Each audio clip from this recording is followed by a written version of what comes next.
ഹരേ കൃഷ്ണ. ശ്രീമദ് ഭഗവത്ഗീത അധ്യായം 2 സാഖ്യയോഗം ശ്ലോകം 17. അവിനാശിതു തദ്വിദ്ധി യേന സർവമിദം തദം വിനാശമവ്യയസ്യസ്യ ന കച്ചിത് കർത്തുമർഹതി. അവിനാശി തു തദ്വിദ്ധി യേന സർവമിദം തദം വിനാശമവ്യയസ്യസ്യ ന കച്ചിത് കർത്തും അർഹതി.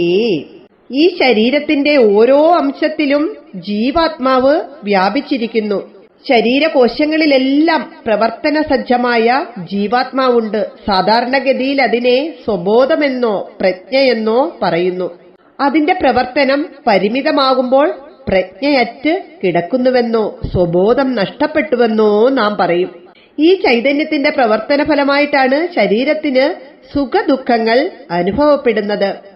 ഒരാളുടെ ശരീരത്തിലുണ്ടാകുന്ന അത്തരം അനുഭവങ്ങൾ, ശീതോഷണ സുഖദുഃഖാദികൾ മറ്റൊരാൾ അറിയുന്നില്ല. അവരവർക്ക് മാത്രമേ ഇന്ദ്രിയജന്യങ്ങളായ അനുഭൂതികൾ അറിയാനാവുകയുള്ളൂ.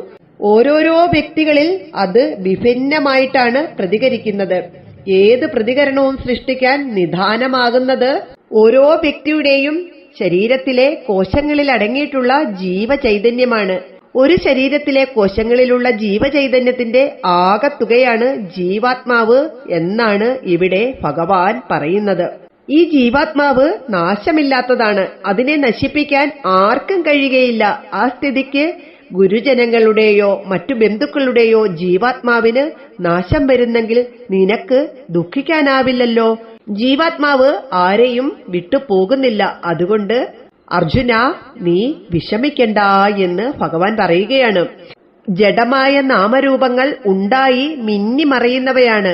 ഇവയുടെ ഉൽപ്പത്തിയുടെ കാരണങ്ങൾ നമ്മുടെ ഉപനിഷത്തുകളിലെല്ലാം പറയുന്നു. ഈ നാമരൂപങ്ങൾ ഏതിൽ നിന്ന് ഉദയം കൊണ്ടു? ഇവയുടെ ആധാരമെന്ത്? ഒടുവിൽ ഇവയെല്ലാം എന്തിൽ വിലയം പ്രാപിക്കുന്നു? സനാതനാസ്തിത്വമുള്ള ബോധത്തിൽ നിന്നുണ്ടായി അതിൽ തന്നെ സ്ഥിതി ചെയ്ത് ഒടുവിൽ അതിൽ തന്നെ വിലയം പ്രാപിക്കുന്നു. കാരണമായി വർത്തിക്കുന്ന ബോധത്തിന്റെ നാമരൂപങ്ങൾ മാത്രമാണ് കാര്യങ്ങൾ. ആ നിലയ്ക്ക് പ്രപഞ്ചത്തിൽ നിറഞ്ഞ് നിലകൊള്ളുന്നത് ബോധമാണ്. ബോധത്തിന്റെ ഈ സമഗ്ര രൂപമറിഞ്ഞ് അനുഭവിക്കുന്നതാണ് ആത്മസാക്ഷാത്കാരം. സാധാരണഗതിയിൽ ഈ ആത്മസാക്ഷാത്കാരം നേടിയവരെല്ലാം കടലിന്റെ ആഴത്തിലേക്കിട്ട ഉപ്പുപാറ പോലെ അതിൽ അലിഞ്ഞു ചേരുകയുള്ളൂ. തത്വോപദേശത്തിന് ഭൗതിക ജീവികളായ ലോകരെ അഭിമുഖീകരിക്കാൻ അവർ വരാറില്ല. അവർക്ക് അതിന്റെ ആവശ്യവുമില്ല. ഇവിടെ സർവാന്തര്യാമിയായ ഭഗവാൻ ആ തത്വം ലോക ജനതയ്ക്ക് വേണ്ടി